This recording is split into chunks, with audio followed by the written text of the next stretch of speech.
Hello there.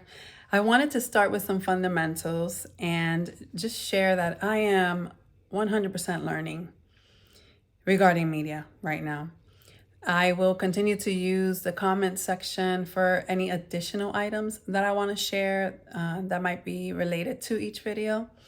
And thank you in advance for bearing with me. If you're following along, subscribe and also turn on notifications. That way you can be alerted when the videos are uploaded. Now, liking the video, I'm not 100% sure what that does. I am assuming that it helps with all things sharing. And if that's the case, and it helps spread the word, like the video if you like it, and thank you in advance. Now, the previous video, I spoke a little bit about the unseen world, my unseen world, how it was and is still very real and active, and how it was relative to my story. My maternal grandmother, which was the emphasis, was significant because my mother would be the one to shepherd my life. While my life is deeply spiritual, my humanity is all she saw. And that too was in part. While fathers and mothers are both entrusted in the care of a precious child, my mother was single in her everyday life of these very important beginning stages of my life. As I sat and listened to stories of everything that she endured to provide, I understood a little more of how incredibly difficult it was for her.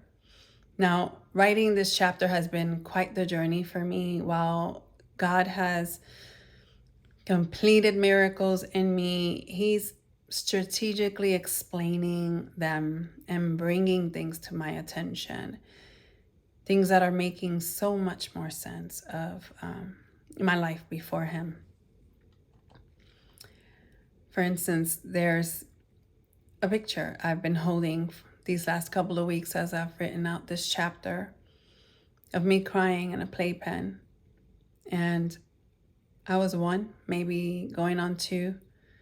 I saw and sat with this picture after recently hearing stories about my experience in this place. This place. You remember when I imagined the questions I would have had if I could speak after opening up my eyes for the first time? That the first one would probably be, what in the world? Only to find out that this world consists of things seen and things unseen. I also shared that my unseen world was one of pure darkness. Now, when considering my seen world, there are so many layers. My seen world is twofold. There's the world inside of me, internal, and the world staring back at me, external. Clearly, I was conceived way after the fall, and the womb where I was hemmed together was my very first felt and seen place. That is where my five senses came alive. Further exposure to my seen and felt world started through my physical birth. Before me was my mother, and possibly the two trusted friends that drove her to the hospital. My father was not present for that moment in time, and I was given two names, Evelyn, Diana. Later in life, as I started to be curious about names and the meaning of names, I wondered why I was given these names. Now, what I discovered wasn't what I hoped, which I'll share more about when I speak on the significance of a name. Life wasn't easy for my mom, as I mentioned, which by default would mean that life wouldn't be easy for me, right? Ever heard a parent say that children don't come with a manual? Children don't come with a manual. Very true. Now, if a manual would have been the solution to my traumatizing life, here's what I believe it would have said. Mostly about the world inside of me, what would be happening internally as a new baby entering into this world, which always involves the external. So here's what I think this manual would say. Greetings from the heavenlies. Behold and congratulations, for you have birthed a child of God. One day, my spirit will dwell in this frail body you hold in your hands. But like you, she was born into a fallen world, severed from her river of life until salvation. You were not made to do this on your own, because it is quite the call, this parenting role. Cling to me, be brave, and take heart. Until the day of salvation comes, of her salvation comes, know this about my sweet little girl.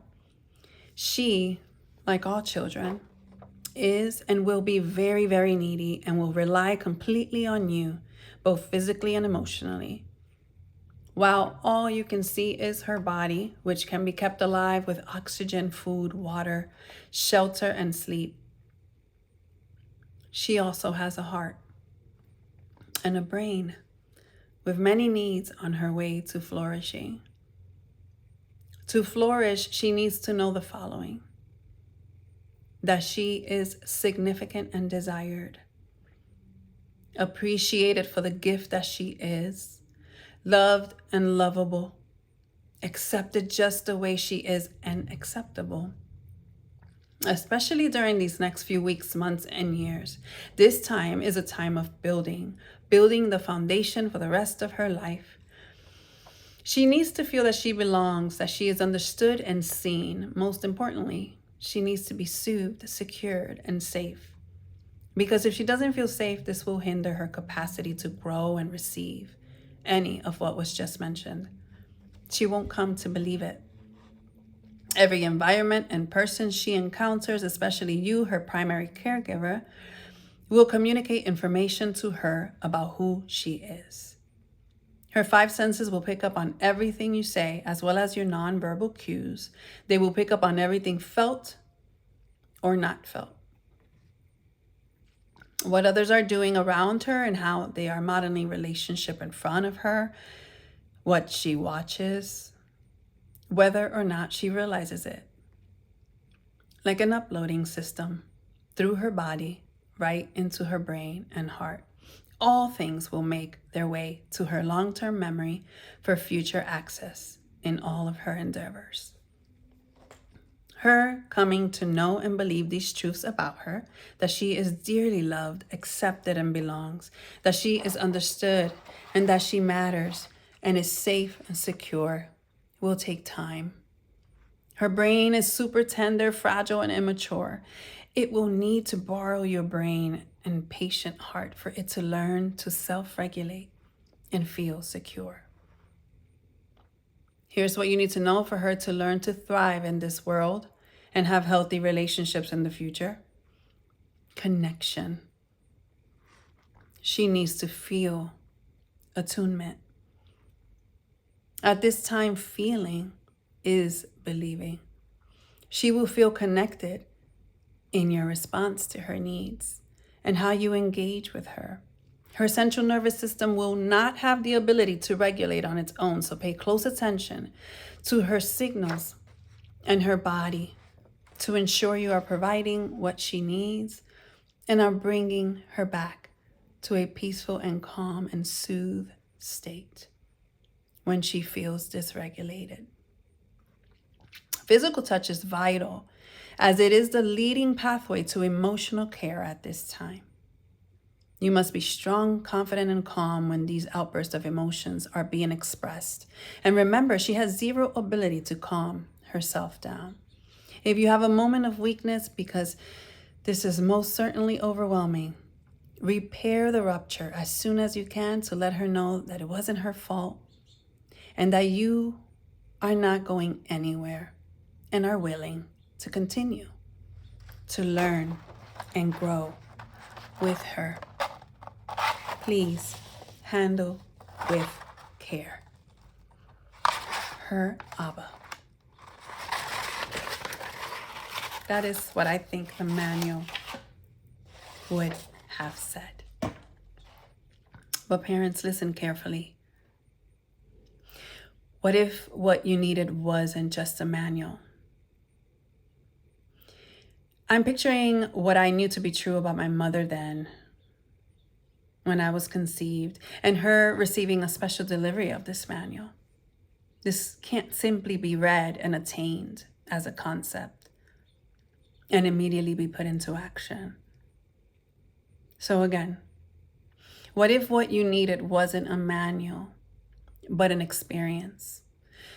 To have experienced and felt at your core that these longings were being met, not only by your caregivers, but most importantly by God, as you embarked in the most exhausting blessing of your life. As a dear and sweet friend of mine once said, in a moment I needed it most, give yourself grace. He is a healer and a wonderful redeemer for all of those and to all of those who put their hope and trust in him. What I heard most about my life through my developmental stages was that I cried a lot and all the time. To understand why, God helped me understand the deficits in my world, what I was in need of from the very beginning of my in the beginning. You see, just like our wounds, with woundings, we have to understand our woundings and what they are and call them what they are in order to heal from them. It's the same with understanding our needs. If we don't know what we need, we won't understand one of the most driving forces behind what we do. Feeling that we are lacking something. Feeling the void. That something's missing.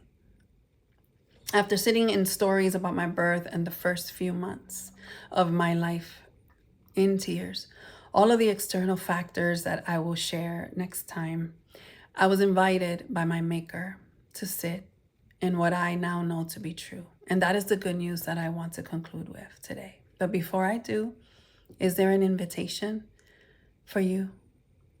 Perhaps a stirring or curiosity about your own story? Anything for you to prayerfully consider? Here's the good news of this duality. And as I read, remember that no matter how you made it into this world, you were hemmed by a loving God. So I invite you to close your eyes. Are you ready? Close your eyes and receive this truth as you breathe. When my bones were being formed, carefully put together in my mother's womb, when I was growing there in secret, you knew that I was there. You saw me before I was born. The days allotted to me had all been recorded in your book before any of them ever began. Thank you, Abba. Blessings, friends.